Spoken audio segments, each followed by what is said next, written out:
Bus maintenance ಮಾಡೋದೇ ತುಂಬಾ ಕಷ್ಟ ಇವಾಗ. ಈ ಬೇರೆ ಎನ್ ಸೀಸನ್ ಅಲ್ಲಂತೂ ತುಂಬಾ ಕಷ್ಟ, ಡೀಸೆಲ್ ಹಾಕ್ಸೋದಕ್ಕೆ ಹಿಂಸೆ ಆಗ್ಬಿಡುತ್ತೆ ಅವಾಗ.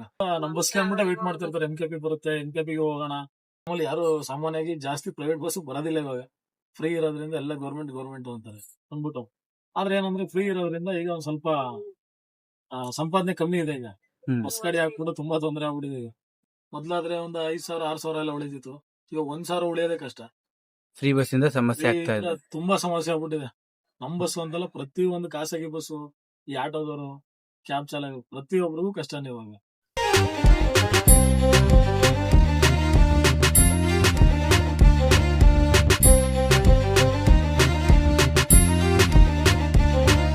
ಅಣ್ಣ ನಮಸ್ತೆ.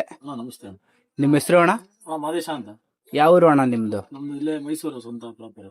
ಹೌದಾ, ಎಷ್ಟು ವರ್ಷ ಆಯ್ತು ಅಣ್ಣ ನೀವು ಡ್ರೈವಿಂಗ್ ಫೀಲ್ಡ್ ಬಂದು? ನಾವು ಬಂದು 15 ವರ್ಷ ಆಯ್ತು ಅಣ್ಣ. 15 ವರ್ಷ. ಹೇಗೆ ಅಣ್ಣ ನೀವು ಡ್ರೈವಿಂಗ್ ಫೀಲ್ಡ್ ಬಂದಿದ್ದು?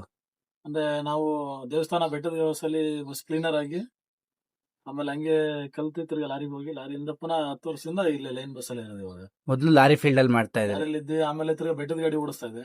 ಹಾ ಬೆಟ್ಟದ ಗಾಡಿ ಆದ್ಮೇಲೆ ಇವಾಗ ಒಂದು 3 ವರ್ಷದಿಂದ ಈ MKP ಬಸ್ ಓಡಿಸ್ತಾ ಇರೋದು. ಹಾ. ಈಗ ಲಾರಿ ಫೀಲ್ಡ್ ಇಂದ ಬಸ್ ಫೀಲ್ಡ್ ಯಾಕೆ ಬಂದ್ರಿ ನೀವು? ಬಸ್ ಅಂದ್ರೆ ಬಸ್ಸಲ್ಲಿ ಕ್ಲೀನರ್ ಆಗಿದ್ದು, ಅದರಿಂದ ಅಭ್ಯಾಸ ಆಯ್ತು. ಹ್ಮ್ ಬಸ್ ಓಡಿಸ್ಲೇಬೇಕು ಅಂತ ಚಿಕ್ಕ ವಯಸ್ಸಿಂದ ಹಠ ಆಯ್ತು, ಹ್ಮ್. ಅದರಿಂದ ಬಸ್ ಬಂದಿದ್ದು. ನಿಮ್ಗೆ ಲಾರಿ ಬೆಸ್ಟ್ ಅನ್ಸುತ್ತಾ ಬಸ್ ಬೆಸ್ಟ್ ಅನ್ಸುತ್ತೆ? ಬಸ್ ಬೆಸ್ಟ್ ಅನ್ಸುತ್ತೆ. ಯಾಕೆ ಬಸ್ ಬೆಸ್ಟ್ ಅಣ್ಣ? ಬಸ್ ಅಲ್ಲಿ ಜಾಲಿ ಆಗಿರ್ಬೋದು, ಆಮೇಲೆ ಇಷ್ಟ ಬಂದಂಗಿರ್ಬೋದು. ಲಾರಿಲಿ ಸ್ನಾನ ಮಾಡೋದಕ್ಕಾಗಲ್ಲ, ತುಂಬಾ ದೂರ ಹೋಗ್ಬೇಕು, ಮನೆ ಕಡೆ ನೋಡೋದಕ್ಕಾಗೋದಿಲ್ಲ, ತುಂಬಾ ಹಿಂಸೆ ಆಗುತ್ತೆ. ಅದರಿಂದ ಬಸ್ಸು ಅನುಕೂಲ, ಬಸ್ಸು ಆರಾಮು ಅಂತ ಅನ್ಸುತ್ತೆ. ಹ್ಮ್ ಇವಾಗ ಒಂದ್ ಸ್ವಲ್ಪ ಫ್ರೀ ಆಗಿರೋದ್ರಿಂದ ಸ್ವಲ್ಪ ತುಂಬಾ ಕಷ್ಟ ಆಗ್ತಿದೆ ಈಗ ಹ್ಮ್ ಹ್ಮ್. ಜೀವನ ನಡೆಸೋದು. ಈಗ ನೀವು ಬಸ್ ಫೀಲ್ಡ್ ಬಂದ್ಮೇಲೆ ಯಾವ್ಯಾವ ರೂಟ್ ಹೋಗಿದ್ದೀರಾ ಅಣ್ಣ? ಫಸ್ಟ್ ಮಹದೇಶ್ವರಂ ಬೆಟ್ಟ ಓಡ್ತಿದೆ, ಆಮೇಲೆ ತಿರ್ಗಾ ಅಲ್ಲಿ ಒಂದು 5 ವರ್ಷ ಮಾಡಿ ತಿರ್ಗಾ ಟೂರಿಸ್ಟ್ ಮಾಡ್ತಿದ್ದೆ. ಟೂರಿಸ್ಟ್ ಶಬರಿಮಲೆ ಅದೆಲ್ಲ ಮಾಡ್ತಿದ್ದೆ. ಅದಾದ್ಮೇಲೆ ಇವಾಗ ಈ 3 ವರ್ಷ ಬಂದ್ಮೇಲೆ ಚಾಮರಾಜನಗರ, ತಾಳ್ವಾಡಿ, ಪುನಃ ಮೈಸೂರು, ಯಳಂದೂರು, ಚಾಮರಾಜನಗರ, ಪುನಃ ಯಳಂದೂರು, ಮೈಸೂರು ಬಂದು ಆಲ್ಟ್ ಆಗೋದು ಈ ಬಸ್ಸಲ್ಲಿ. ಹ್ಮ್. ಈಗ ನಿಮ್ ಬಸ್ ಮೈಸೂರಿಂದ ಎಷ್ಟೊತ್ತಿಗೆ ಬಿಡುತ್ತೆ ಅಣ್ಣ? ಬೆಳಿಗ್ಗೆ 6:15 ಬಿಡೋದಿಲ್ಲ, RMC ಬಸ್ ಸ್ಟ್ಯಾಂಡ್ ಸಬರ್ ಹತ್ರ 6:15 ಬಿಡುತ್ತೆ. ನೆಕ್ಸ್ಟ್ ನೆಕ್ಸ್ಟ್ ಅಲ್ಲಿ ನರಸೀಪುರ, ಅಲ್ಲಿ 7:15 ಬಿಡುತ್ತೆ. ಅಲ್ಲಿಂದ 8 ಗಂಟೆಗೆ ಮೂಗೂರು, 8:15 ಮರಳಿ, 8:15 ಚಾಮರಾಜನಗರ, ತಿರ್ಗಿ ಅಲ್ಲಿ 9:15 ಬಿಟ್ಟು ತಾಳ್ವಾಡಿಗೆ ಹೋಗೋದು. ತಾಳ್ವಾಡಿಯಿಂದ ರಿಟರ್ನ್ 11:15 ಬಿಟ್ಟು ಮೈಸೂರಿಗೆ ಇಲ್ಲಿ 2:15 ಬರ್ತೀವಿ. 2:15 ಬಂದು ಪುನಃ ಇಲ್ಲಿ 3:15 ಬಿಡೋದು. ಇಲ್ಲಿ 3:15 ಬಿಟ್ಟು ಯಳಂದೂರ್ಗೆ ಹೋಗಿ ಪುನಃ ಚಾಮರಾಜನಗರ ಹೋಗಿ ಅಲ್ಲಿ 6:15 ಬಿಟ್ಟು ಯಳಂದೂರು 7:15 ಬಿಟ್ಟು ಮೈಸೂರು ಬಂದು ಆಲ್ಟ್ ಆಗೋದು. ಈಗ ನಿಮ್ ಬಸ್ ಮೇಜರ್ ಆಗಿ ಮೈಸೂರು ಟು ಚಾಮರಾಜನಗರ ಓಡಾಡ್ತಾ ಇದೆ. ಹೌದು. ಈಗ ಸೀಟ್ ಎಲ್ಲ ಹೇಗೆ ಪಿಕಪ್ ಆಗುತ್ತಾ ಅಣ್ಣ ನಿಮ್ ಬಸ್? ಸೀಟು ಸ್ವಲ್ಪ ಜನ ಬರ್ತಾರೆ ಅಷ್ಟೇ, ಎಲ್ಲಾರು ಬರೋದಿಲ್ಲ. ಸ್ವಲ್ಪ ಜನ ಏನಂದ್ರೆ ಬಸ್ಸಲ್ಲಿ KSRTC ಹಿಂಸೆ ಆಗುತ್ತೆ ಅನ್ನೋರು ಮಾತ್ರ ಬರ್ತಾರೆ. ಅದ್ಬಿಟ್ರೆ ರೆಗ್ಯುಲರ್ ಆಗಿ 10 ರೂಪಾಯಿ ಕಮ್ಮಿ ತಗೋತಾರೆ ಅನ್ನೋದ್ರಿಂದ ಬರ್ತಾರೆ. ಫ್ರೀ ಆಗಿರೋದ್ರಿಂದ ಪ್ರೈವೇಟ್ ಬಸ್ ಖಾಸಗಿಯವರಿಗೆ ತುಂಬಾ ಹೊಡೆತ ಆಗಿದೆ. ಈಗ ಮೊದಲು ಫ್ರೀ ಇರೋದಕ್ಕೂ ಮೊದಲು ನಿಮ್ಗೆ ಎಷ್ಟು ಸೀಟ್ ಪಿಕಪ್ ಆಗ್ತಾ ಇತ್ತು, ಇವಾಗ ಎಷ್ಟು ಸೀಟ್ ಫಿಲ್ ಆಗ್ತಾ ಇದೆ? ಫ್ರೀ ಇರೋದಕ್ಕೂ ಮುಂಚೆ ನಮಗೆ ಬಸ್ಗೆ ಹತ್ಸೋದಕ್ಕೆ ಆಗ್ತಿರ್ಲಿಲ್ಲ, ಸಿಕ್ಕಾಬಿಡ ರಶ್ ಆಯ್ತಿತ್ತು. ನಾವು ಬೇಡ ಅಂದ್ರೆ ಅವ್ರು ಹತ್ತಿದ್ರೆ, ಈಗ ನಾವು ಕರೆದ್ರೆ ಅವ್ರು ಬರೋದಿಲ್ಲ ಅಂತ ಪರಿಸ್ಥಿತಿ ಆಗ್ಬಿಟ್ಟಿದೆ ಈಗ. ಡೈಲಿ ಎಷ್ಟು ಟ್ರಿಪ್ ಇರುತ್ತೆ ಅಣ್ಣ ನಿಮ್ಗೆ? ಡೈಲಿ 2 ಟ್ರಿಪ್ ಮಾಡ್ತೀವಿ. ಬೆಳಿಗ್ಗೆ 6:15 ಒಂದ್ಸರಿ ಬಿಡ್ತೀವಿ RMC ಬಸ್ ಸ್ಟ್ಯಾಂಡ್ ಮೈಸೂರಿಂದ. 6:15 ಬಿಟ್ಟು ಸಬರ್ ಹತ್ರ 6:15 ಬಿಟ್ಟು ಅಲ್ಲಿಂದ ಟಿ ನರಸೀಪುರ 7:15, ತಿರ್ಗಿ ಅಲ್ಲಿಂದ 8 ಗಂಟೆ ಮೂಗೂರು ಹೋಗಿ 8:15ಗೆ ಮರಳಿಗೆ ಹೋಗ್ತೀವಿ. ತಿರ್ಗಿ 8:15ಗೆ ಚಾಮರಾಜನಗರ ಹೋಗಿ 9:15 ಬಿಟ್ಟು ತಾಳ್ವಾಡಿಗೆ ಹೋಗ್ತೀವಿ. ತಾಳ್ವಾಡಿಯಿಂದ 11:15 ಬಿಟ್ಟು ಪುನಃ ರಿಟರ್ನ್ ಮೈಸೂರು ಬರ್ತೀವಿ. ಮೈಸೂರು ಬಂದು 3:15 ಬಿಟ್ಟು ನಾನ್ ಸ್ಟಾಪ್ ಯಳಂದೂರು. ಇವಾಗ ಟಿ ನರಸೀಪುರ ತನಕ ನಾನ್ ಸ್ಟಾಪ್ ಹೋಗಿ ಯಳಂದೂರು ಹೋಗಿ, ಯಳಂದೂರಿಂದ ಚಾಮರಾಜನಗರ ಹೋಗಿ ಪುನಃ ಯಳಂದೂರು ಹೋಗಿ, ಯಳಂದೂರಲ್ಲಿ ರಾತ್ರಿ 7:15 ಬಿಡ್ತೀವಿ. 7:15 ಬಿಟ್ಟು ಬರುವಾಗ ನಾನ್ ಸ್ಟಾಪ್. ಅವಾಗ ನರಸೀಪುರ ಸ್ಟ್ಯಾಂಡ್ ಆಗೋದಿಲ್ಲ, ಅದರಿಂದ ಜನ ಲೈಟ್ ಮಾಡ್ತಾರೆ. ನೈಟ್ ಟೈಮಲ್ಲೂ ಬರ್ತಾರೆ ಜನ, ಇವಾಗ್ಲೂ ಬರ್ತಾರೆ. ಈಗ ನಾವು 3:15 ಬಿಡ್ತೀವಲ್ಲ, ಅವಾಗ್ಲೂ ನಾನ್ ಸ್ಟಾಪ್ ಇರೋದ್ರಿಂದ ನಮ್ ಬಸ್ಗೆ ಅಂದ್ಬಿಟ್ಟು ವೇಟ್ ಮಾಡ್ತಿರ್ತಾರೆ. MKP ಬರುತ್ತೆ, MKP ಗೆ ಹೋಗೋಣ ಅಂದ್ಬಿಟ್ಟು. ಆದ್ರೆ ಏನಂದ್ರೆ ಫ್ರೀ ಇರೋದ್ರಿಂದ ಈಗ ಒಂದ್ ಸ್ವಲ್ಪ ಸಂಪಾದನೆ ಕಮ್ಮಿ ಇದೆ ಈಗ. ಬಸ್ ಗಾಡಿ ಹಾಕ್ಬಿಟ್ಟು ತುಂಬಾ ತೊಂದರೆ ಆಗ್ಬಿಟ್ಟಿದೆ. ಇದು ನೀವು ಓಡಿಸ್ತಾ ಇರೋದು ಹೊಸ ಗಾಡಿನ ಅಣ್ಣ? ಇದು ಹೊಸ ಗಾಡಿ. ಈಗ ನಿಮ್ ಹೊಸ ಗಾಡಿಗೆ ಸೀಟ್ ಫಿಲ್ ಅಪ್ ಆಗ್ತಾ ಇದೆಯಾ? ಅದೇ ಒಂದೊಂದ್ ದಿನ, ಈಗ ಹಬ್ಬ ಹುಣ್ಣಿಮೆ ಅಂತ ದಿನ ಮಾತ್ರ ರಶ್ ಆಗುತ್ತೆ, ಹಾ. ಬೇರೆ ದಿನ ಎಲ್ಲ ಖಾಲಿ ಇರುತ್ತೆ. ಈಗ ನಾರ್ಮಲ್ ಆಗಿ ಎಷ್ಟು ಸೀಟ್ ಫಿಲ್ ಅಪ್ ಆಗ್ಬೋದು? ನಾರ್ಮಲ್ ಆಗಿ ಅದೇ ಕೆಪಾಸಿಟಿ, ಫುಲ್ ಸೀಟಿಂಗ್ ಫುಲ್ ಆಗುತ್ತೆ. ಸೀಟಿಂಗ್ ಫುಲ್ ಆಗುತ್ತೆ. ಒಂದೊಂದ್ ದಿನ ಖಾಲಿ ಇರುತ್ತೆ, ಇಲ್ಲಿಂದ ಯಳಂದೂರು ತನಕನೂ ಖಾಲಿ ಹೋಗುತ್ತೆ. ಒಂದೊಂದ್ ದಿನ ಫುಲ್ ಈಗ ನೆನ್ನೆ ಎಲ್ಲ ಫುಲ್ ರಶ್. ಬಸ್ಗಳು ಎಲ್ಲ ಮದುವೆ ಫಂಕ್ಷನ್, ಆಮೇಲೆ ಗ್ರೂಪ್ ರಶ್ ಎಲ್ಲ ಜಾಸ್ತಿ ಇತ್ತು. ಆ ಟೈಮಲ್ಲಿ ಬಸ್ ಶಾರ್ಟೇಜ್ ಇರೋದ್ರಿಂದ ನೆನ್ನೆ ಫುಲ್ ರಶ್ ಆಗಿತ್ತು.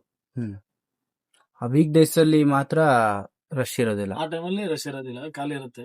ಹ್ಮ್ ಯಾಕಂದ್ರೆ ಮಾಮೂಲಿ ಯಾರು ಸಾಮಾನ್ಯವಾಗಿ ಜಾಸ್ತಿ ಪ್ರೈವೇಟ್ ಬಸ್ ಬರೋದಿಲ್ಲ ಇವಾಗ.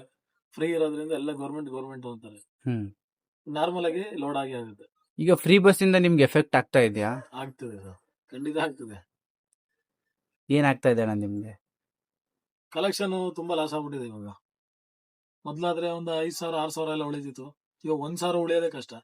ಈಗ ಹೊಸ ಬಸ್ ಲೋನ್ ತಿಂಗಳಿಗೆ 30,000 ರೂಪಾಯಿ ಕಟ್ಟಬೇಕಾಗುತ್ತೆ. ಬಸ್ ಮೇಂಟೆನೆನ್ಸ್ ಮಾಡೋದೇ ತುಂಬಾ ಕಷ್ಟ ಇವಾಗ. ಫ್ರೀ ಬಸ್ ಇಂದ ಸಮಸ್ಯೆ ಆಗ್ತಾ ಇದೆ. ತುಂಬಾ ಸಮಸ್ಯೆ ಆಗ್ಬಿಟ್ಟಿದೆ. ನಮ್ ಬಸ್ ಅಂತಲ್ಲ, ಪ್ರತಿ ಒಂದು ಖಾಸಗಿ ಬಸ್ಸು, ಈ ಆಟೋದವರು, ಕ್ಯಾಬ್ ಚಾಲಕ, ಪ್ರತಿಯೊಬ್ಬರಿಗೂ ಕಷ್ಟನೇ ಇವಾಗ. ಏನಂದ್ರೆ ಹಬ್ಬ ಮೇಲೆ ಮಾತ್ರ ಆಗುತ್ತೆ ಅಷ್ಟೇ, ಬಿಟ್ರೆ ಈ ಬೇರೆ ಎನ್ ಸೀಸನ್ ಅಲ್ಲಂತೂ ತುಂಬಾ ಕಷ್ಟ. ಡೀಸೆಲ್ ಹಾಕ್ಸೋದಕ್ಕೆ ಹಿಂಸೆ ಆಗ್ಬಿಡುತ್ತೆ ಅವಾಗ. ನೀವು ಡ್ರೈವಿಂಗ್ ಫೀಲ್ಡ್ ಬಂದಾಗಿಂದ ಯಾವ್ಯಾವ ಕಂಪನಿ ಗಾಡಿಗಳು ಓಡಿಸಿದ್ದೀರಾ ಅಣ್ಣ? ಮಾಮೂಲಿ ಅಶೋಕ್ ಲೇಲ್ಯಾಂಡು, ತಿರ್ಗಾ ಈಚರ್, ಭಾರತ್ ಬೆನ್ಸ್, ವೋಲ್ವೋದಲ್ಲಿ ಡಬಲ್ ಡ್ರೈವರ್ ಇದೆ. ತಿರ್ಗಾ ಆಮೇಲೆ ಟೂರಿಸ್ಟ್ ಎಲ್ಲ ಬಸ್ಗಳು ಓಡಿಸಿದೀನಿ. ಹ್ಮ್ ನಿಮ್ಗೆ ಯಾವ ಗಾಡಿ ಬೆಸ್ಟ್ ಅನ್ಸುತ್ತೆ? ನಮ್ಗೆ ಅಶೋಕ್ ಲೇಲ್ಯಾಂಡ್ ಬೆಸ್ಟ್ ಅನ್ಸುತ್ತೆ. ಯಾಕೆ ಅಣ್ಣ? ಇದರಲ್ಲಿ ಲೋ ಮೇಂಟೆನೆನ್ಸ್ ಇದೆ, ಒಳ್ಳೆ ಮೈಲೇಜ್ ಇದೆ, ಆಮೇಲೆ ರಿಪೇರಿ ಬರೋದಿಲ್ಲ ಸಾಮಾನ್ಯವಾಗಿ. ಬಂದ್ರೂ ಸಣ್ಣ ಪುಟ್ಟದ್ರಲ್ಲೇ ಎಲ್ಲ ರೆಡಿ ಆಗುತ್ತೆ. ಲೋ ಮೇಂಟೆನೆನ್ಸ್, ಕಾಸ್ಟ್ ಕಮ್ಮಿ. ಕಾಸ್ಟ್ ಎಲ್ಲ ಕಮ್ಮಿ ಇದೆ, ಆಮೇಲೆ ರಿಪೇರಿ ಬರೋದಿಲ್ಲ. ತುಂಬಾ ಲೈಫ್ ಇದೆ ಲೈಲ್ಯಾಂಡ್. ಒಂದು 10 ಲಕ್ಷ ತನಕ ಓಡಿಸ್ಬೋದು ಕಿಲೋಮೀಟರ್. ವ್ಯಾರಂಟಿ ಇದೆ. ಬೇಕಾದ್ರೆ ಇಲ್ಲಿ ತನಕ ರಿಪೇರಿ ಆಗಲ್ಲ ಅಂತ ಒಂದು ಗ್ಯಾರಂಟಿ ಇದೆ. ಮೈಲೇಜ್ ಎಲ್ಲ ಎಷ್ಟು ಬರ್ಬೋದು ಅಣ್ಣ ನಿಮ್ಮ ಗಾಡಿ? ಈ ಗಾಡಿಲಿ 5.5-6 ಬರುತ್ತೆ. 5.5-6 6 ಬರುತ್ತೆ. ಬರುತ್ತೆ. ನಮ್ದು ಸ್ವಲ್ಪ ರಫ್ ಡ್ರೈವಿಂಗ್ ಇರೋದ್ರಿಂದ ಒಂದು 5-5.5 ಬರುತ್ತೆ. ಸ್ಮೂತ್ ಆಗಿದ್ರೆ ಒಂದು 6 ಬರುತ್ತೆ. ಟೈಮಿಂಗ್ಸ್ ಇರೋದ್ರಿಂದ ಆತರ ಹೋಗ್ಲೇಬೇಕು ಇದ್ರಲ್ಲಿ. ಈಗ ಎಷ್ಟು ತಿಂಗಳಾಯ್ತು ಅಣ್ಣ ಈ ಗಾಡಿ ಬಂದು? ಈ ಗಾಡಿ ಬಂದು 1 ವರ್ಷ ಆಗಿದೆ. 1 ವರ್ಷ ಆಗಿದ್ಯಾ? ಈಗ ಇಲ್ಲಿವರೆಗೆ ಎಷ್ಟು ಕಿಲೋಮೀಟರ್ ಓಡಿಸಿದೀರ ಅಣ್ಣ ಅಂದಾಜು? ಇಲ್ಲಿವರೆಗೂ 1,90,000 ಓಡಿದೆ. 1 ವರ್ಷಕ್ಕೆ 1,90,000 ಓಡಿಸಿದೀರ. ಆಲ್ಮೋಸ್ಟ್ 2 ಲ್ಯಾಕ್ ಓಡಿದೆ 1 ವರ್ಷಕ್ಕೆ. ಇನ್ನು 10,000 ಓಡ್ಬೇಕು ಅಷ್ಟೇನೆ. ಡೈಲಿ ಎಷ್ಟು ಕಿಲೋಮೀಟರ್ ಹೋಗ್ಬೋದು ಅಣ್ಣ ಒಂದು ಅಂದಾಜು? ಡೈಲಿ 420 ಕಿಲೋಮೀಟರ್ ಓಡುತ್ತೆ. 420 ಕಿಲೋಮೀಟರ್. ನಮ್ಮ ಪ್ರೈವೇಟ್ ಬಸ್ ಸ್ಟ್ಯಾಂಡ್ ಅಲ್ಲಿ ಮೈಸೂರಲ್ಲಿ ಅಣ್ಣ, ಫ್ರೀ ಬಸ್ ಬರೋದಕ್ಕೂ ಮೊದಲು ಎಷ್ಟು ಬಸ್ಗಳಿದ್ದು, ಈಗ ಎಷ್ಟು ಬಸ್ಗಳಿದೆ? ಮೊದಲು ತುಂಬಾ ಬಸ್ಗಳಿತ್ತು, ಸಿಕ್ಕಾಪಟ್ಟೆ ಬಸ್ಗಳಿತ್ತು. ಈಗ ಫ್ರೀ ಆದ್ಮೇಲೆ ಬಸ್ ಮೇಂಟೆನೆನ್ಸ್ ಕಮ್ಮಿ ಆಗಿರೋದ್ರಿಂದ ತುಂಬಾ ಜನ ಮಾರ್ಬಿಟ್ಟಿದ್ದಾರೆ. ತುಂಬಾ ಜನ ತೋಟಗಳಲ್ಲಿ ನಿಲ್ಸ್ಬಿಟ್ಟಿದ್ದಾರೆ. ಬಸ್ಗಳು ರನ್ ಆಗ್ತಿಲ್ಲ. ಯಾವ ಮೇಂಟೆನೆನ್ಸ್ ಮಾಡೋದು ತುಂಬಾ ಕಷ್ಟ ಆಗ್ಬಿಟ್ಟಿದೆ. ಈಗಿರೋ ಬಸ್ಗಳಲ್ಲೇ ಮೇಂಟೈನ್ ಮಾಡೋದು ಕಷ್ಟ ಆಗ್ಬಿಟ್ಟಿದೆ. ಅದರಿಂದ ಎಲ್ಲ ಗಾಡಿಗಳೆಲ್ಲ ಶಾಪ್ ಮಾಡ್ಬಿಟ್ಟಿದ್ದಾರೆ ಫ್ರೀ ಇರೋದ್ರಿಂದ. ಫ್ರೀ ನಿಂತ್ರೆ ಬೇಕಾದ್ರೆ ನಾಳೆ ದಿನ ಪುನಃ ಖಾಸಗಿ ಬಸ್ಗಳು ಜಾಸ್ತಿ ಆಗೋ ಚಾನ್ಸಸ್ ಇದೆ. ಸುಮಾರು ಬಸ್ಗಳು ಸ್ಟಾಪ್ ಮಾಡಿದ್ದಾರೆ. ಹೌದೌದು, ಈಗ ಸ್ಟಾಪ್ ಮಾಡಿದಾರೆ. ಅಂದ್ರೆ ಮೇಂಟೆನೆನ್ಸ್ ಮಾಡೋದಕ್ಕೆ ಆಗ್ತಿಲ್ಲ. ಜನ ಹತ್ತುತ್ತಲ್ಲ ಯಾರು. ಓಡಷ್ಟು ಓಡ್ತಿದೆ ಬಸ್ಸು. ಅದೇ ಕಷ್ಟಪಟ್ಟು ಹೆಂಗೋ ಮೇಂಟೈನ್ ಮಾಡ್ತಾ ಇರೋದು ಇರೋಷ್ಟು ಬಸ್ಸಲ್ಲಿ. ಒಂದು ಅಪ್ರಾಕ್ಸಿಮೇಟ್ ಎಷ್ಟು ಬಸ್ ಇರ್ಬೋದು ಅಣ್ಣ ಇಲ್ಲಿ ಪ್ರೈವೇಟ್ ಬಸ್ ಸ್ಟ್ಯಾಂಡ್ ಅಲ್ಲಿ ಮೈಸೂರಲ್ಲಿ? ಇವಾಗ ಒಂದು 70 ಬಸ್ ಓಡ್ತಿರ್ಬೇಕು. 70 ಬಸ್. ಆಲ್ಮೋಸ್ಟ್ ಯಾವ್ಯಾವ ರೂಟ್ ಹೋಗ್ತಾ ಇದೆ ಅಣ್ಣ ಇಲ್ಲಿರೋ ಬಸ್ಗಳೆಲ್ಲ? ಇಲ್ಲಿಂದ ಚಾಮರಾಜನಗರ, ತಾಳ್ವಾಡಿ, ಸತ್ತಿ, ಈ ರೋಡು, ಮೈಸೂರು, ಕೊಳ್ಳೇಗಾಲ, ಮಾದೇಶ್ವರಂ ಬೆಟ್ಟ, ನರಸೀಪುರ ಈ ರೂಟ್ ಹೋಗ್ತಾ ಇದೆ. ಈ ರೂಟ್ ಹೊಡ್ತಿದೆ. ಅದ್ಬಿಟ್ರೆ ಹೊಸಕೋಟೆ, ಸುತ್ತೂರು.